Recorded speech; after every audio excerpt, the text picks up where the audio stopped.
तो दोस्तों आज के वीडियो के अंदर ना मैं टॉम्ब ऑफ फॉलन गॉड के अंदर जो मेन फीमेल लीड्स है उनके ऊपर बात करूंगा। मुझे पता है पहले ही मैंने इस टॉपिक पे एक वीडियो बनाई है, मगर उसके अंदर आप लोग कोई भी वह डिटेल नहीं मिलेगी और उसको मैंने ऐसे ही जल्दी बनाई थी। और इसके अलावा अब बहुत सी जो न्यूज है वो अपडेट भी हुई है, तो इस वजह से मैं दोबारा से इसके ऊपर एक वीडियो बना रहा हूँ। इस डोंगवा के नाम से पता लग जाता है कि दोस्तों असल में डोंगवा की स्टोरी लाइन कहाँ से चलती है और कहाँ पे जाके रुकती है। इस डोंगवा का नाम है टॉम्ब ऑफ फॉलन गॉड और हमारा जो मेन लीड होता है वो असल में एक फॉलन गॉड ही होता है, क्योंकि दोस्तों असल में इसी की वाइफ ने ना इसके चारों खाली चित कर दिए थे पकड़ के और इसकी बिल्कुल फील्डिंग सेट करके रख दी थी। पिछली लाइफ के अंदर इसको लुढ़का दिया था, लेकिन एक तरीके से हमारा मेन लीड दोबारा फिर इनका रेट होता है और इस लाइफ के अंदर इसकी कई सारी वाइफ्स बनती है। अगर दोस्तों पहली वाइफ की बात करें जो हमारे मेन लीड की फर्स्ट वाइफ बनती है उसका नाम होता है मेंग कयार। ये पहले सीजन के अंदर ही हमारे मेन लीड से मिल जाती है आके। शुरुआत में तो इसका रिलेशनशिप हमारे मेन लीड के साथ कुछ ज्यादा ही कॉम्प्लिकेटेड होता है, क्योंकि दोस्तों हमेशा ये या तो लड़ते रहेंगे या तो एक दूसरे के राइवल बन जाएंगे फौरन से। अगर इस सबसे भी दिल नहीं भरेगा ना फिर एक दूसरे के हस्बैंड और वाइफ बन जाएंगे।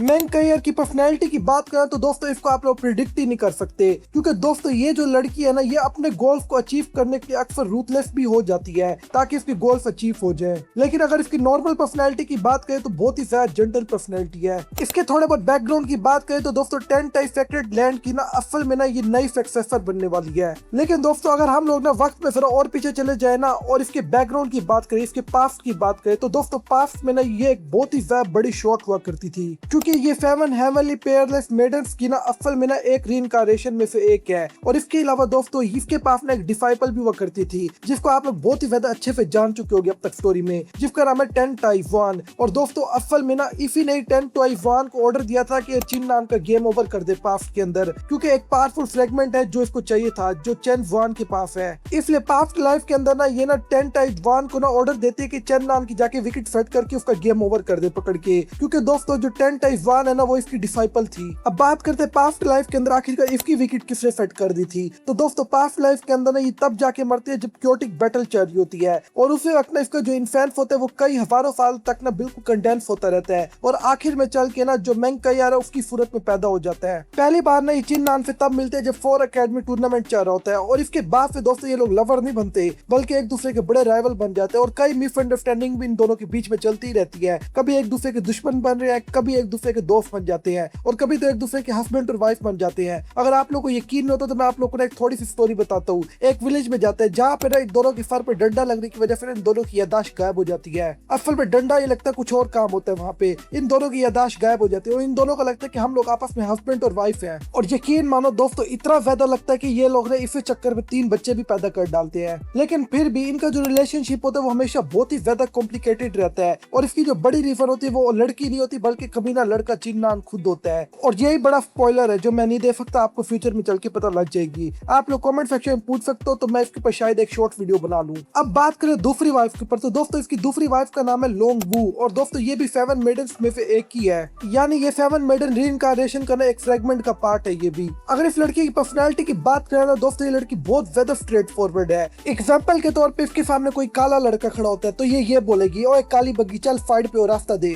लेकिन दोस्तों ये जो लड़की अपने क्लैन में एक ऐसी मिस्टेक करती है जिस वजह से इसको इसी अकेडमी के अंदर भेजा जाता है, क्योंकि असल में ये जो लड़की होती है अपने भाई क्यून लांग के प्यार के अंदर ही गिर जाती है, जिस वजह से जाहिर सी बात है ये एक फॉरबिडन लव होता है और इसको इसी अकेडमी के अंदर भेज दिया जाता है। चिन नान के साथ इसका रिलेशनशिप बहुत ही ज्यादा प्लेफुल होता है, यानी ये लोग आपस में हंसी मजाक करते रहते हैं। ये चिन नान के पास एक टेक्निक सीखने आई होती है जिस वजह से ये दोनों आपस में बहुत ही ज्यादा क्लोज हो जाते हैं। इस लड़की की स्टोरी लाइन ना पूरी की पूरी सीरीज के अंदर बहुत ही ज्यादा बड़ी है। अगर मैं इसकी कंप्लीट स्टोरी लाइन एक्सप्लेन करने पे आया तो पूरी 1-2 वीडियोस बन जाएंगी और अगर आप लोग चाहते हो कि मैं इसकी कंप्लीट स्टोरी लाइन एक्सप्लेन करूं कि आखिरकार ना ये एंड तक नोवेल की हमारे मेन लीड के साथ कैसे कैसे चलती है तो आप लोग नीचे कमेंट कर सकते हो, फिर मैं आप लोगों की खातिर इसके ऊपर एक अलग से वीडियो बनाऊंगा। अब आगे जोन सी लड़की आ रही है उसका नाम है नालन रूशी। तो दोस्तों ये जो लड़की होती है ना ये ना असल में ना एक ना बहुत ही ज्यादा नोबल फैमिली से आ रही है और इसके अलावा मेडिसिन स्किल के अंदर तो ये बहुत ही ज्यादा एक्सपर्ट होती है। यहाँ तक कि इसके पास ना एक पावरफुल और एक बिल्कुल फिक्रेट बॉडी भी होती है जो बहुत ही ज्यादा स्ट्रॉन्ग करती है इसको।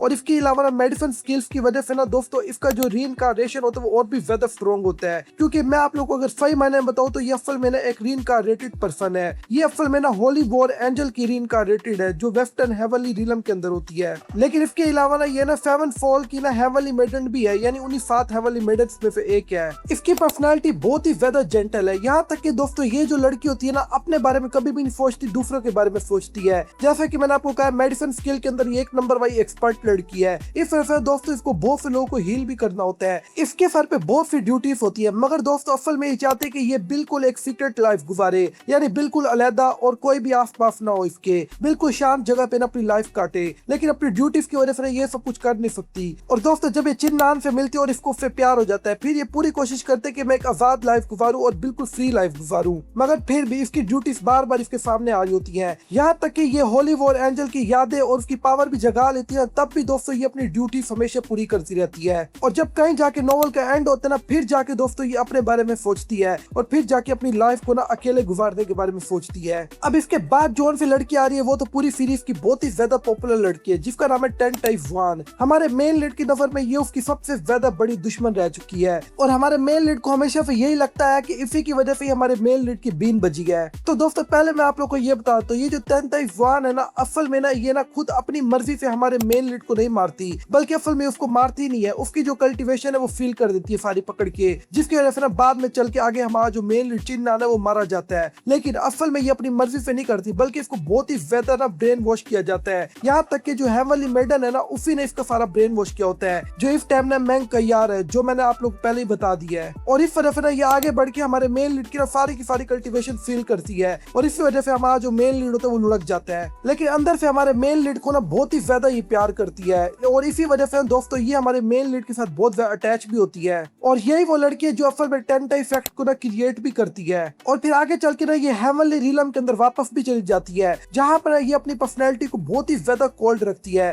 ताकि सब लोगों को ये लगे ये बिल्कुल इमोशनलेस है। 10,000 साल बाद जाके चिन्नान से दोबारा मिलती है, लेकिन आपको पता है कि अब जो चिन्नान है वो बिल्कुल बिखर चुका है और इसको ना इस टाइम ना इस लड़की की कोई भी परवाह नहीं है। लेकिन अभी भी चिन्नान को असलियत नहीं पता होती। लेकिन जब चिन्नान ना डीमन लॉर्ड के टॉम के अंदर जाता है ना, तब ये जो लड़की है ना टेन-टाई-वन और इसके अलावा ना मैंग कयार, ये दोनों चिन्नान के साथ जाती है और दोनों एक्सीडेंटली तौर पे ना उसी डीमन लॉर्ड का ना जो टॉम होता है उसके अंदर गिर जाती है। और यहाँ पे एक बहुत ज्यादा बड़ी गलती हो जाती है चिन्नान से और दोनों को ना प्रेग्नेंट एक ही साथ कर देता है, यानी दोनों के साथ ना चिन्नान के बच्चे पैदा होते हैं। और मुझे समझ नहीं आता कि इस तरीके की गलती सिर्फ चिन्नान ही क्यों कर पा रहा है, हम लोगों से तो कभी भी इस तरीके की गलती नहीं हुई। जी ना अब ये जो लड़की होती है टेन-टाई-वन और चिन्नान और इसके अलावा मैंग कयार, इनका रिलेशनशिप आपस में और भी ज्यादा स्ट्रॉन्ग हो जाता है और बड़ी इंटरेस्टिंग और हैरत वाली बात है। पास्ट में ना मैंग कयार और ना टेन-टाई-वन दोनों ने मिल के ना चिन्नान की ना फील्डिंग सेट की थी और अब दोनों चिन्नान के बच्चों के साथ प्रेग्नेंट हुई पड़ी होती है। वैसे भी इस तरीके की चीजें सिर्फ हॉलीवुड में दिखाई जाती है या फिर चाइना के डोंगो के अंदर दिखाई जा सकती है। अगर मैं इसके ऊपर भी और चीजें बताने लगा ना, बहुत बड़ी वीडियो बन जाएगी, क्योंकि दोस्तों इसने कांड ही ऐसे क्यों है टेन-टाई-वन नामी लड़की ने, इसकी बहुत ही ज्यादा बड़ा बैकग्राउंड भी है और आगे चल के इसका और भी ज्यादा इंपॉर्टेंट रोल भी है। इस वजह से अगर आप लोग इसके ऊपर भी कोई वीडियो देखना चाहते हो तो मैं अलग से इसकी स्टोरी लाइन के ऊपर भी एक वीडियो बना लूंगा। इनके बाद ना चिन्नान की और भी 3 वाइफ आती है, एक का नाम तो री नूरान है और एक का नाम ना चू यू है और एक का नाम है चू यून, जिसको आप लोग चू यू कह के भी बुला सकते हो। अगर आप लोग इनके ऊपर भी डिटेल से वीडियो देखना चाहते हो तो आप लोग कमेंट कर सकते हो, मगर याद रखना इनका भी स्टोरी के अंदर बहुत ज्यादा इंपॉर्टेंट रोल है और चिन्नान की आगे चल के फ्यूचर में ये वाइफ भी बनती है। इस वजह से दोस्तों अगर आप इनके ऊपर अलग से वीडियो देखना चाहते हो तो आप लोग नीचे कमेंट कर सकते हो। और अगर दोस्तों आप लोग चिन्नान के सारे बच्चों के ऊपर वीडियो देखना चाहते हो तो वो वीडियो मैं जल्द से जल्द बना सकता हूँ। आप लोग बस एक दफा इस वीडियो को लाइक कर दो, आप लोग को वो भी जल्द से जल्द मिल जाएगी और कमेंट भी जरूर कर देना।